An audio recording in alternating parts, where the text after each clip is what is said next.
कहानी किसी टॉपर की नहीं है। छोटा सा गांव था, फर्स्ट स्टैंडर्ड में इस लड़के का एडमिशन होता है, लेकिन सबसे बड़ी प्रॉब्लम थी इंग्लिश की। फिर इसकी शुरुआत होती है, जिसे तैसे इसने first, second, third and fourth तक गांव के प्राइवेट स्कूल में पढ़ाई अपनी कंप्लीट की। सबसे बड़ा मेन चैलेंज था कि गांव लड़का आगे जाके इसकी पढ़ाई कैसे कंटिन्यू करेगा। पार्ट 1 में आपने देखा कि इस लड़के ने 4th तक की पढ़ाई अपने गांव से कंप्लीट की। अब सबसे बड़ी प्रॉब्लम थी कि ये 5th तक की पढ़ाई कैसे जारी रखेगा। ये जो प्रॉब्लम थी, ये लड़के और उसके पापा के लिए बड़ी चुनौती थी। शहर जो था वो गांव से काफ़ी दूर था और शहर में महंगे स्कूल थे। उनके पास एक ही ऑप्शन था, लड़के के मामा का गांव। लड़के के पापा ने उनके मामा से बात करी, मामा ने हाँ कर दी कि ठीक है, आप लड़के को भेज सकते हो पढ़ाने के लिए। जैसे तैसे लड़का उसके मामा के गाँव पहुँचा।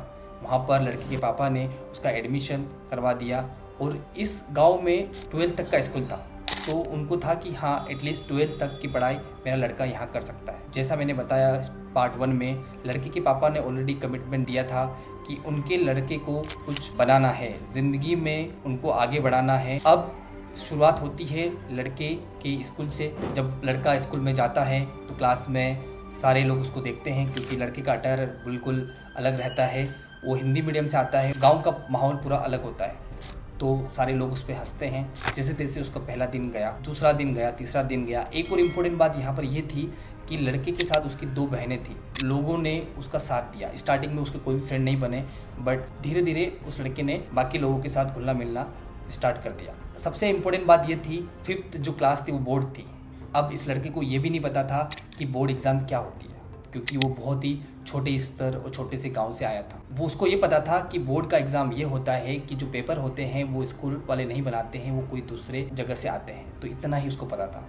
फिर उसकी बहनों ने उसको बताया कि बोर्ड का मतलब क्या होता है। उसको धीरे धीरे समझ में आया कि बोर्ड एक तरह की एग्ज़ाम प्रणाली होती है, जिसमें जो एग्ज़ाम होती है वो काफ़ी डिफ़िकल्ट होती है। धीरे धीरे ये लड़का पढ़ाई स्टार्ट की, उसको समझने आने लग गया। चूँकि ये हिंदी मीडियम से था, पर उसकी बहनों के सहयोग से इस लड़के ने पढ़ाई स्टार्ट की। 5th क्लास के इसने बहुत ज़्यादा मेहनत करी, क्योंकि इसको प्रूव करना था जो इसके पापा ने बोला था कि तुझे अगर मैं भेज रहा हूँ तो किसी उम्मीद के लिए भेज रहा हूँ और वो उम्मीद तुझे कायम रखना है।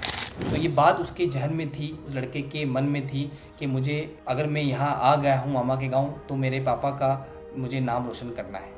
इस प्रकार लड़के ने अपनी पढ़ाई जारी रखी।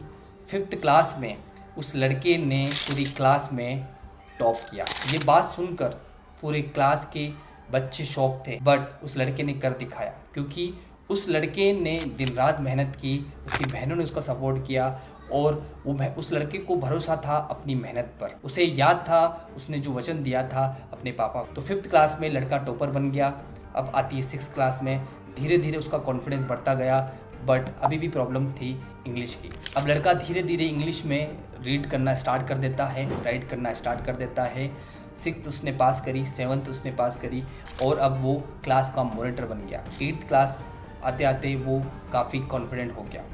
चूँकि ये हिंदी मीडियम स्कूल था, फिर भी जो वातावरण था अच्छा हो गया, क्योंकि लोग उसकी रिस्पेक्ट करने लगे। जो लड़का गाँव से आया था 5th क्लास में और जो लड़का अब 8th क्लास में है, वो काफ़ी चेंज हो चुका था। सबसे मेन इम्पोर्टेंट पॉइंट यह आता है कि जिस स्कूल में लड़का पढ़ाई कर रहा था, ये 8th के बाद बंद हो जाता है। किसी कारणवश स्कूल मैनेजमेंट को स्कूल बंद करना पड़ता है। अब एक और चुनौती लड़के के सामने आ गई।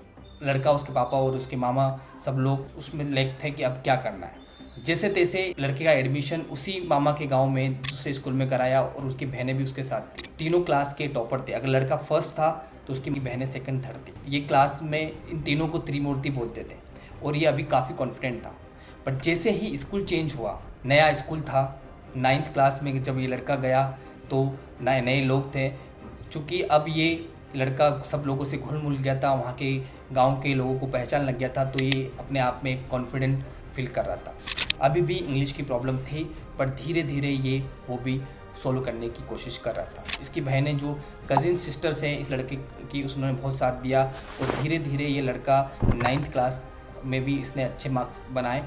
और अब बात आती है 10th क्लास की। 10th क्लास जो होती है वो बोर्ड एग्ज़ाम होती है और सबको पता है कि बोर्ड एग्ज़ाम कितनी डिफ़िकल्ट होती है। इस लड़के ने जैसे ही 10th स्टार्ट हुई, गर्मी की छुट्टियां नहीं मनाई और 9th क्लास में ही 10th की पढ़ाई स्टार्ट हुई। इसकी बहनें और ये लड़का तीनों साथ पढ़ाई करने लगे, दिन रात एक किया। इन लोगों ने 24 घंटे में से 12 से 15 घंटे पढ़ाई करी और फाइनली इस लड़के ने 10th में टॉप किया पूरे स्कूल में। सब लोग शौक थे कि ये एक गांव से आया लड़का कैसे टॉप कर गया, बट वो लड़का शौक नहीं था क्योंकि इस लड़के को खुद पर भरोसा था, अपनी मेहनत पर भरोसा था और इसी प्रकार वो लड़का 10th में टॉपर बना अपने स्कूल का।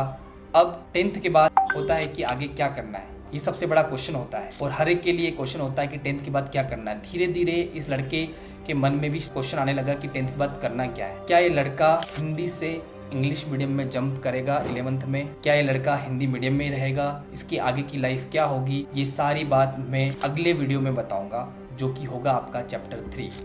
तो मेरे साथ जुड़े रहिए आखिरी तक और इस कहानी में जुड़े रहिए क्योंकि ये कहानी हो सकती है आपकी हो। अगर आप भी हिंदी मीडियम से बिलोंग करते हो, अगर आप भी गांव से बिलोंग करते हो तो ये कहानी आपकी हो सकती है। तो पार्ट 3 में बताऊंगा कि किस प्रकार इस लड़के की ज़िंदगी रही 10th से 12th तक की। धन्यवाद। आपका अपना becoming Sanjay Yadav. Thank you.